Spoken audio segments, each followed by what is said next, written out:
un comentario sobre esta situación económica que vemos que le está pegando a todo el mundo, pero en particular en México? ¿Qué va a pasar?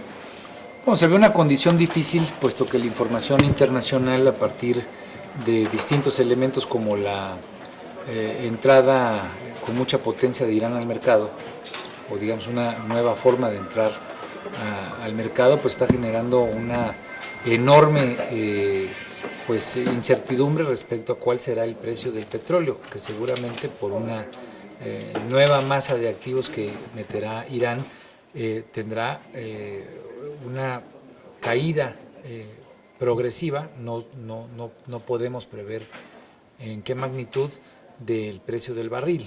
Esto es parte de muchos elementos, pero como hemos visto en el último año, la caída del precio del barril de petróleo le ha significado a nuestro país pues un impacto importante, puesto que una significativa parte de nuestros ingresos todavía dependen de los ingresos del petróleo. Hicimos una reforma fiscal, la reforma fiscal está soportando esta caída de los ingresos. Sin embargo, pues tenemos que entender que si estos ingresos siguen cayendo, no solamente por la cantidad de barriles de petróleo que estemos generando nosotros, no solamente por el costo, el precio del barril, sino porque haya nuevos actores, vuelvo a citar el tema de Irán, con los cuales estemos compitiendo por ese mercado, pues nos representan una importante incertidumbre en términos del gasto público que depende de esos ingresos. De tal manera que las exigencias que nosotros hemos hecho desde que hicimos el debate hacendario, sabedores de que teníamos que despetrolizar el gasto público, no son suficientes si no entendemos que hay que hacer un cambio en la eficiencia del mismo gasto público, hacer mucho más con menos, quitar la grasa de programas clientelares, de programas que nosotros debatimos recientemente que tendrían que eliminarse, pero sobre todo el tema del combate a la corrupción. Si la corrupción sigue representando 9% del PIB, pues hay una parte importante que del gasto público podríamos maximizar si quitamos este flagelo. Entonces, el debate que se abre en el próximo periodo ordinario y en el que está instalado el país es: tenemos una condición crítica de los ingresos que dependen del petróleo, no solamente lo que esto puede afectar al gasto público, sino la volatilidad que está representando para los mercados y que también está impactando en el tipo de cambio, en el precio del dólar. Pues todo esto nos mete en un brete en el que hay que pensar con mucha inteligencia, pero sobre todo con una gran conciencia de la coyuntura que, siendo de corto plazo, pues en algunas partes llegó para quedarse. Ya la economía que vivía del petróleo se acabó. Y entonces eso nos tiene que pensar en hacer más con menos, en tener un gran esquema de rendición de cuentas por parte de los ciudadanos hacia el gobierno y obviamente el combatir la corrupción. ¿Y tendrá que verse ya un ajuste al presupuesto? No tengo en este momento números sobre ese particular, pero es algo que tendremos que estar evaluando semana por semana, y me parece que no se trata solamente de identificar un tema de recortes presupuestales, el tema es más de fondo y el tema es de repensar cómo este año nos lleva a pensar una nueva lógica de presupuestar y una nueva forma de exigir rendición de cuentas respecto al gasto público. Senador, el secretario de Hacienda decía en una entrevista hoy que serán pocas las empresas que se verán afectadas por el tipo de cambio y que además el tema de los seguros que se contratan para el tema del petróleo, pues que no corre riesgo, gran riesgo la economía mexicana. ¿Falta alguna autocrítica realmente del gobierno federal ante esta situación? Bueno, yo creo que hay que entender que estas cuestiones afectan de manera distinta en una economía que está muy diversificada a cada uno de los sectores. La industria importadora, pues obviamente se encuentra en una situación de enorme complejidad, puesto que se ha depreciado la moneda de manera exorbitante en los últimos meses. No así es la afectación que pueda tener la industria de exportación, que teniendo un tipo de cambio distinto la hace más competitiva y que pueda tener mejor capacidad de penetración de sus productos. Pero cuando entendemos esto, pues esto no es de blancos y de negros absolutos. Hay parte de la industria de exportación que depende de bienes de importación y que por lo tanto tienen afectaciones en cuanto a los costos que enfrentan. Lo que sí tenemos que entender es que esto nos puede llevar a un incremento de los precios. y que si nos hemos acostumbrado en los últimos años, en la última década a tener una inflación controlada, eso es lo que tenemos que exigir de la autonomía del Banco de México, era un seguimiento cotidiano, un seguimiento diario. Y me parece que este año será un año de quiebre de la forma en la que entendemos cómo podemos hacer política fiscal y obviamente cómo podemos aprovechar esto como un área de oportunidad por un involucramiento de lo que ha estado en pendiente. Cuando hablamos del tema de anticorrupción no es un tema menor, es de que la sociedad tiene que tener verdaderos elementos para que se le rindan cuentas sobre cómo se gasta cada uno de los pesos que el gobierno recauda. Llamar al secretario de Energía para que les explique, porque no es posible que el petróleo baje ya a esos precios y no se haga absolutamente nada. Quizás a lo mejor hasta detener la producción en venta de ese tipo de energía. Pararla. Pues no sé. Mejor guardar el petróleo en vez de venderlo tan barato. Bueno, sin duda alguna, creo que en este tema de manera particular no hay que caer en elucubraciones, ¿no? Nosotros tenemos una importante dependencia de los barriles de petróleo que estamos generando y especialmente, lo he dicho, el gasto público depende de manera muy trascendente de estos recursos, que soluciones de este tipo me parece que sería imposibles de pensar.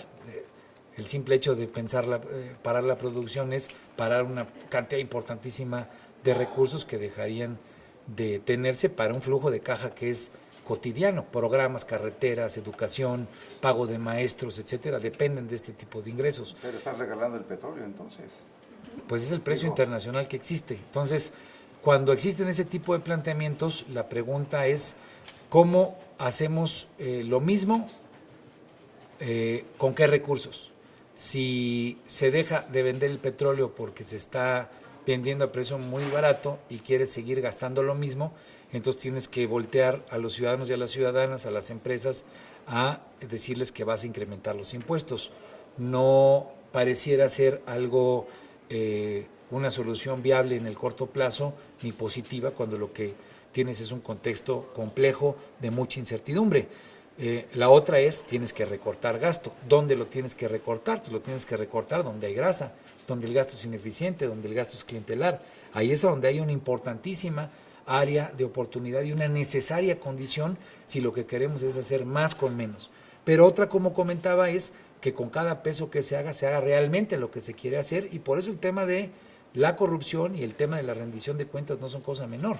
Hemos estado acostumbrados a tener importantes recursos que llegan del petróleo, que hoy al no tenerlos, pues obviamente tenemos que tener una estricta vigilancia superior de cómo se gasta cada uno de los pesos que hoy salen del bolsillo de los ciudadanos y las ciudadanas que están pagando impuestos. Señor, quisiera preguntarle, hay especialistas que recomiendan que se cree que se convoque un plan de contingencia económica para enfrentar esta situación de crisis. Especialistas en cuestiones económicas. A mí me parece que es indispensable entender muy bien cómo está funcionando tanto el contexto internacional como los impactos que se tienen, tener un diálogo con los sectores, repito, son distintos los tipos de afectaciones, pero también tener un involucramiento superior del Congreso que no hemos visto en otros años. Este año se antoja un año de enorme volatilidad en el que el Congreso no puede quedar aparte de la discusión, de la revisión y también de cumplir con la obligación y el mandato de supervisión de la economía que tiene la Constitución.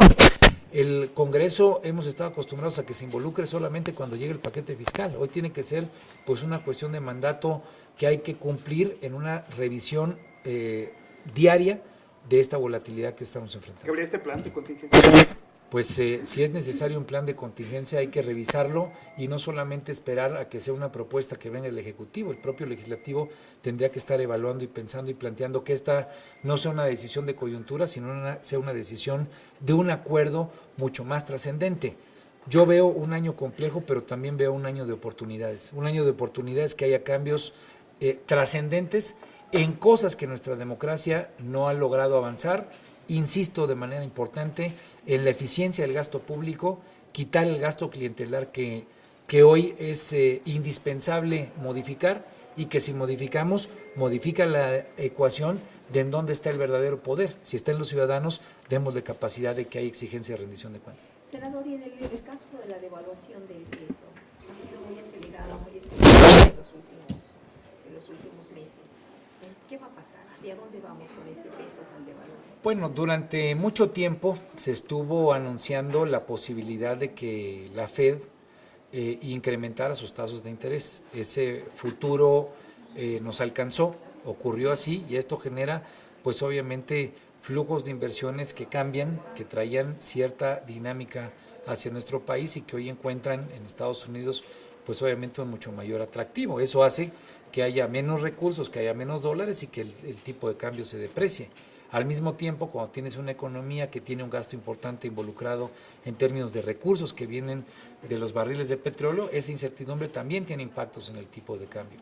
Y una condición internacional en la cual el dólar se está revalorando, no solamente respecto a nuestra economía, sino respecto a toda la economía, pues tiene implicaciones que han traído cambios drásticos en el tipo de cambio.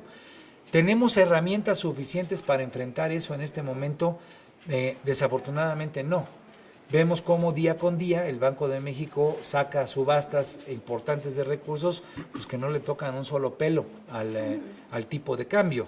Entonces, me parece que hay que entender esa coyuntura, diagnosticarla clara en términos de la temporalidad que pueda tener, esperando que la temporalidad no sea una temporalidad de mucho impacto en términos de meses y obviamente hacer una reingeniería de lo que sí podemos hacer. Si hoy hay sectores que se ven afectados por esto, pues ver si podemos redireccionar presupuesto que le ayude a ese tipo de empresas que puedan tener una pérdida de competitividad y que pueda tener impactos en distintas áreas, sea empleos, sea áreas de competitividad en las cuales el nicho que estamos ocupando no debamos de perder. Me parece que por eso el contexto de un gran acuerdo es pertinente. Si lo entendemos no solamente como una cuestión de coyuntura, que venga de un plumazo del Ejecutivo, sino que involucremos al Poder Legislativo en un diálogo con los sectores que nos permita entender esto como una área de oportunidad. Por lo pronto, en términos de lo que sí tenemos, que es el área fiscal, tenemos que entender que el próximo mes de septiembre, cuando se presente el paquete fiscal, tendremos que tener una posición muy contundente respecto a cómo eficientar el gasto verdaderamente, no la vacilada que fue el presupuesto base cero, y obviamente que los instrumentos que ya están en debate y que arrancarán el próximo 1 de febrero, combate a la corrupción, Sistema Nacional Anticorrupción y un sistema más profundo de fiscalización y de rendición de cuentas, sea la parte en la que legislativamente podemos hacer cambios trascendentes. Senador, calificadoras como Merrill Lynch han dicho que la paridad adecuada para México sería como de 16.50, que está exageradamente devaluándose el peso. También Banamex ha dicho que puede ser temporal. ¿No estará metiéndose de alguna manera la mano del gobierno para compensar el alto precio, o más bien la baja del precio del petróleo? Yo desconozco esos estudios. Lo que tendríamos que tener es un mecanismo de diálogo que nos permita tener con mucha claridad hacia dónde va la situación que estamos enfrentando en este momento.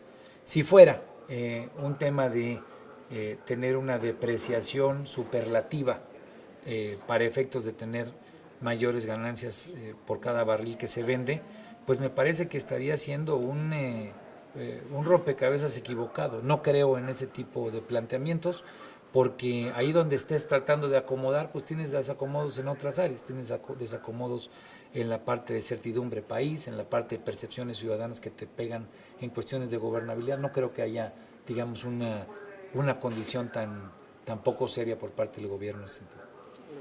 Senador, nada más para otro tema. Su punto de vista sobre la invitación de la Procuraduría a la diputada que pasó el Año Nuevo con el Chapo. Bueno, a mí me parece que no es necesariamente una invitación. Yo creo que se está siguiendo un proceso respecto a toda la investigación que derivó de la reaprehensión de Joaquín Guzmán Loera, en el cual pues uno de los elementos que destacaron, de hecho cuando él se escapó, fue que tenía una serie de visitas frecuentes por parte de esta persona y de otras personas que lo hacían de manera irregular respecto a lo que corresponde a un penal de alta seguridad. Entonces es parte de una investigación. Me parece que como parte de esa investigación habrá que exigir que se respete el debido proceso, pero que se llegue hasta las últimas consecuencias, no solamente respecto a esta persona, sino a todo lo que tuvo que ver con las interacciones con Joaquín Guzmán Loera en prisión, después de su escapatoria y ahora en la reaprehensión. Lo que queremos es aprender del tema de Joaquín Guzmán Loera para que esto no lo sigan cometiendo los criminales que se dedican a la venta de drogas. Ese es el tema, más allá de las telenovelas que se escriban alrededor del asunto. Oye, de Guerrero hay una violencia, parece que incontrolable, ¿no? ¿Y qué hacer ante esta situación? Bueno, porque parece que nadie pone orden, nadie controla la situación. ¿O puede bueno, ser? yo creo que el tema de Guerrero, como lo hemos venido comentando en los últimos meses ya, de manera muy trascendente después de la desaparición de los 43 jóvenes, es que sigue evidenciando que el problema es que hay un colapso de las estructuras del Estado mexicano. En el caso de Guerrero hay síntomas muy evidentes. La desaparición de los 43 jóvenes solamente fue un momento que después le siguió la desaparición de 30 personas en Chilapa, 17 en Chichihualco, el reciente secuestro y posterior liberación de 22 personas en Arcelia. Lo cito solamente esto como son áreas del colapso que identifica ausencia de policías o colusión de policías con la actividad criminal, un Estado que convive, y cuando hablo del Estado, convive en sus representantes de autoridad, sean sus policías estatales, municipales o federales, con esta realidad. Y todo esto tiene que ver con un contexto en el cual la producción de droga tiene una enorme cantidad de recursos que le dan, obviamente, esa posibilidad corruptora al Estado. ¿Esto es exclusivo del Estado de Guerrero? Desafortunadamente no. Cuando encontramos que hay 5 jóvenes que fueron recientemente ultrajados ahí en Veracruz, pues lo que nos evidencia es que así como Tamaulipas, Michoacán, Guerrero o ahora Veracruz tienen estos síntomas, la autoridad o el gobierno, el Estado, ha sido totalmente miope para entender que el problema es multifactorial y que requiere de una enorme voluntad política para enfrentarlo, no de soluciones de corto plazo, no de más programas. La contabilidad que tenemos es que son casi 27 programas que desde el 2007 se han mandado a Guerrero para supuestamente arreglar la problemática de inseguridad y violencia que existe ahí. Bueno, si seguimos haciendo las cosas como se hacen, como siempre, pues se van a seguir teniendo los mismos resultados. Hay que entender que es un problema de falta de coordinación, de una enorme corrupción y de la ausencia de otras actividades que económicamente le den viabilidad a la sociedad, en este caso a Guerrero. Hay que entender que los debates que hoy están instalados, hay 2 opciones. Se pueden ver cortoplacistas o se pueden ver de una mucho mayor trascendencia. Vamos a estar debatiendo el tema de legalización de la marihuana. Es un gran debate que está abierto. Bueno, pues esa es una de las formas trascendentes de entender cómo cambiar la lógica tradicional en la que hemos condenado a muchas regiones, no solo en Guerrero, a que vivan desafortunadamente solamente de ese tipo de monocultivos. Hay un área de oportunidad, igual que la hay en mando único, igual que hay en el tema de combate a la corrupción. Senador, finalmente, respecto a la vinculación que hace la Fiscalía Española y la Policía Española a Moreira en el sentido de su vinculación con los Zetas, ¿qué nos puede comentar? Bueno, yo espero que en España se siga igualmente el debido proceso. Entiendo que el asunto de lavado de dinero pues tiene muchas líneas de investigación, por lo menos las que públicamente se han sabido del Moreirazo desde que se dio en el sexenio de Felipe Calderón, donde una deuda de 300 millones de pesos pasó a 33,000 millones de pesos en un sexenio, pues al no encontrar las obras públicas que reflejen o el gasto público que refleje ese tipo de incremento, lo que hablan es que hay una distorsión en el uso de esos recursos que son de la gente, del erario público. A mí me parece que esa es una línea de investigación dentro de las muchas que haya. Lo que hay que exigir es que haya un debido proceso, pero sobre todo que al esclarecer con claridad el origen de dichos recursos, pues esto sirva a la clase política mexicana para dejar en claro que pues la hora de acabar con la impunidad llegó, porque si no el mundo entero nos seguirá echando en cara que solamente aquí se les solapa a los políticos corruptos. Hay que insistir, bueno, ¿cómo va lo de la para la PGR? Perdón, está dentro de la política, porque es bueno, es parte de los debates que están instalados, de los acuerdos que se dieron cuando se dio el cambio constitucional, y sin duda alguna será uno de los temas más trascendentes. Cuando hablamos de que eso está planteado en la Constitución y de que hay otros elementos como el propio Sistema Nacional Anticorrupción, pues no hay Sistema Nacional Anticorrupción que sirva, por más que lo hayamos puesto en la Constitución, si los fiscales y los ministerios y los investigadores no son autónomos, y si en lugar de deberle la chamba al titular del Ejecutivo se la deben a una condición que refleje mucho mayor independencia, pues tal vez tendremos mejores ejemplos como los que ya dieron Guatemala y Brasil, en lugar de quedarnos siempre como el chinito nomás mirando. ¿Lo veremos en este sexenio? Pues yo espero que sí. Listo.